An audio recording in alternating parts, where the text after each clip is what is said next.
the way. You keep on blessing me. Every day. This is Tuna Talk episode 4.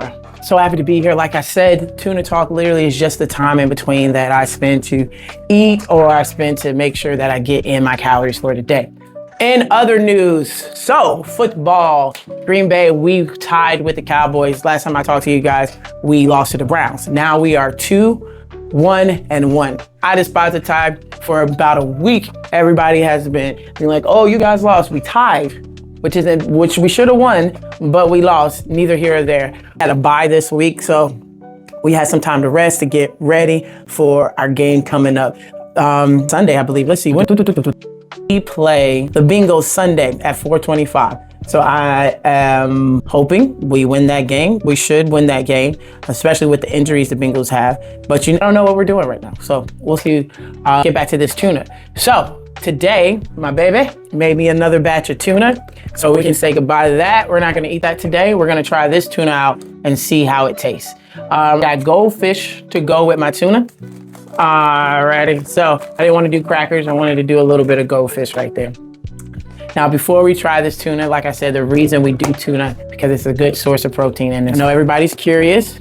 So here we go. This is the tuna we got today. So we got this right here, yummy. So I haven't tried it. I don't know what it tastes like, but like you guys know, I don't like tuna. And we don't do it because we like it. We do it because it's good for us. Alrighty. So here we go. We're going to try it out. Okay. This right here, topic of today, better than the last. The main topic of Tuna Talks today, is how to train with chronic diseases, how to train and work out when we have issues where it actually benefit us. I like to say self-inflicted diseases, but genetics also play a part in it, to work out versus hurt us. Where if we told, a lot of chronic diseases can be prevented if we take care of ourselves, if we actually do exercise. What is put in here? 1 can of tuna, 2.5 teaspoons of relish, 1 teaspoon of mayo, season with your heart. Thank you, baby. Season with she's heart, you guys. So basically, she's not going to tell me exactly what she put in here. I should just like it. Anyway, 1 boiled egg. Thank you for the extra protein. Red onions, a splash of mustard. Not a big fan of mustard, but as long as I don't know about it, I'm pretty good. And it's 248 calories. 32 grams of protein. Let's go! 5 grams of carbs and 10 grams of fat. So we're gonna take a little break with the tuna. And then we're gonna take a trip to the whiteboard to discuss our main topic for today. So chronic diseases are diseases that are lifelong. Most of them you can't cure. And most of them are brought on by genetics and lifestyle habits. So for the African-American community, the top 3 chronic diseases are going to be diabetes, coronary heart disease, and cancer. Problems that you have with chronic diseases and the solution to training with them. So first one, you have diabetes. Now, there's 2 types of diabetes. Type 1 is insulin induced. Basically, your pancreas doesn't produce enough insulin. So your blood sugar levels drops or spikes. Most of the time with type 1, it's going to be dropped. Now, type 2, your body produces enough insulin, but now your body is resistant to it. So a lot of times that's why type 2 diabetes has been associated with lifestyle. So what do we do about them? What are we going to do? Because the main problem with working out with diabetes is your glucose levels. They can spike up and down. You don't want to be in the gym walking on the treadmill and you pass out or anything like that. And then neuropathy. You have to watch out for blisters and things on your feet. Neuropathy if you're taking beta blocking medication, is something that can come up and you not even notice until maybe about a month into training. You notice your numbness in your feet. You notice you have blisters. So what do we do? What is the solution to working out with diabetes?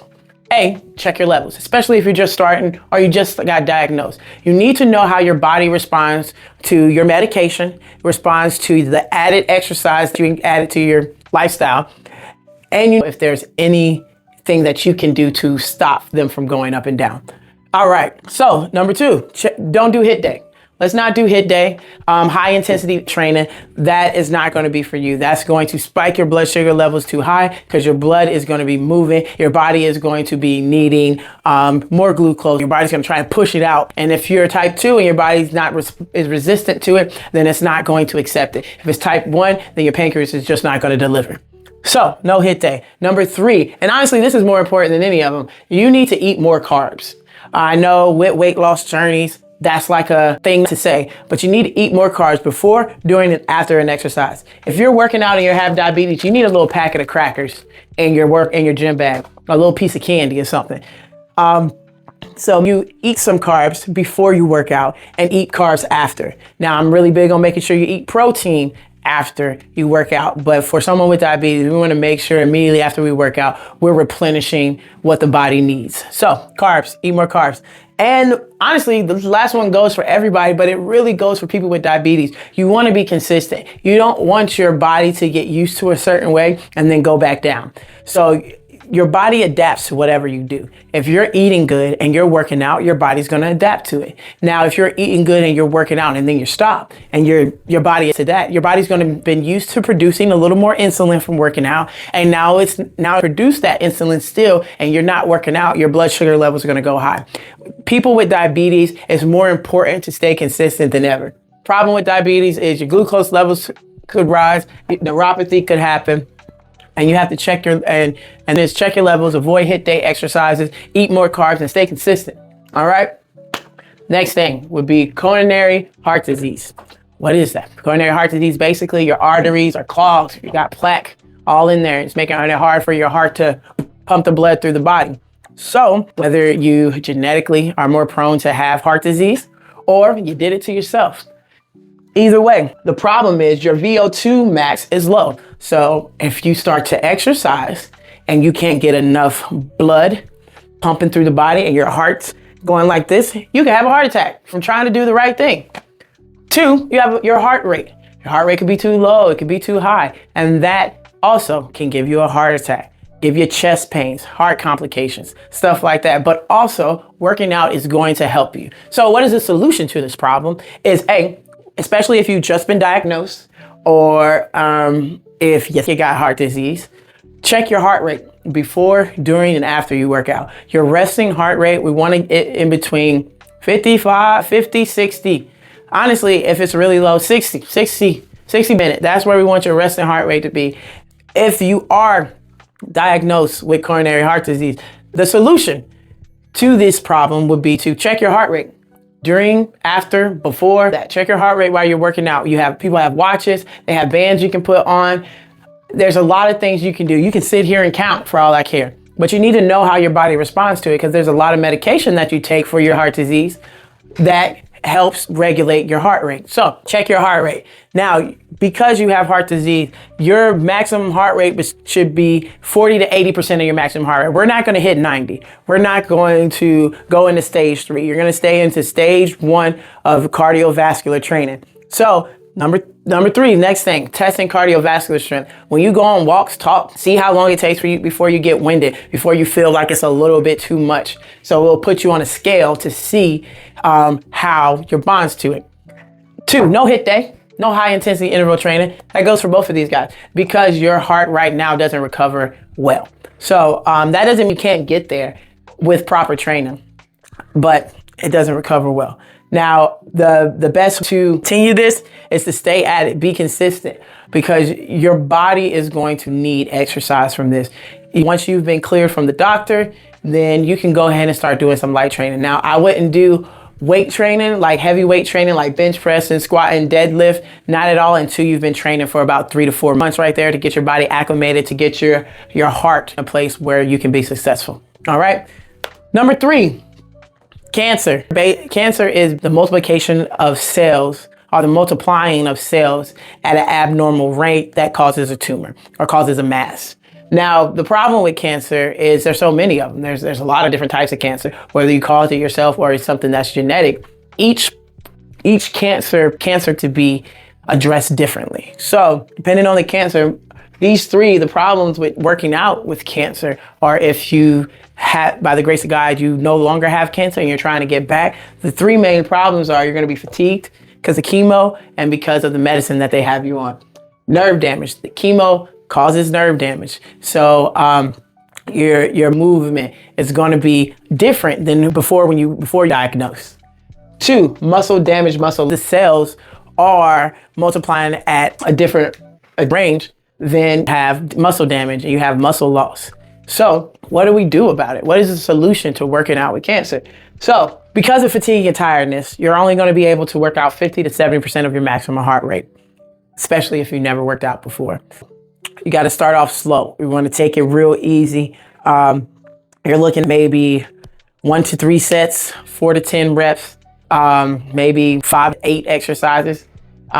Because besides working out, one of the biggest hurdles with cancer is to be eating routine. How do we get that muscle back that we lost? So finding foods that are going to be high in protein, that don't hurt your stomach if you're still taking medicines, doing chemo. There's a lot of foods that you can't eat. One thing that's really good for you is going to be Cliff Bars. They have good protein in it, and most of the time the ingredients they have aren't going to go against your dietary restrictions if you have cancer. So finding your food, you're going to have to do some research. You're going to have to talk to your doctor. You're going to have to talk with your trainer, talk with a nutritionist. What are the things that I can do to increase my protein so I can grow more muscle? All right. Number 3, next thing, stage 1 cardiovascular training. So until you're able to recover better, your cardio is going to be at a very slow pace. It's just going to be start off with 5 minutes, and then each 2 weeks add another 5. Add another 5 as long as you feel up for it. Next thing, mobility. Honestly, mobility and balance can go together. So core training. Because of the nerve issues that come with cancer, a lot of people start to lose their balance and their mobility with it. So walking in a straight line becomes harder when you have nerve and muscle issues. So working on that is going to be the type of training. Now, there will be no weightlifting. There will be no deadlifting. There will be no bench pressing. There will be no exercises of that nature until you're able to. And honestly, you're looking at probably about 4 to 5 months. And that's me being very optimistic on heavier weight lifting exercise. And that also depends on your starting point.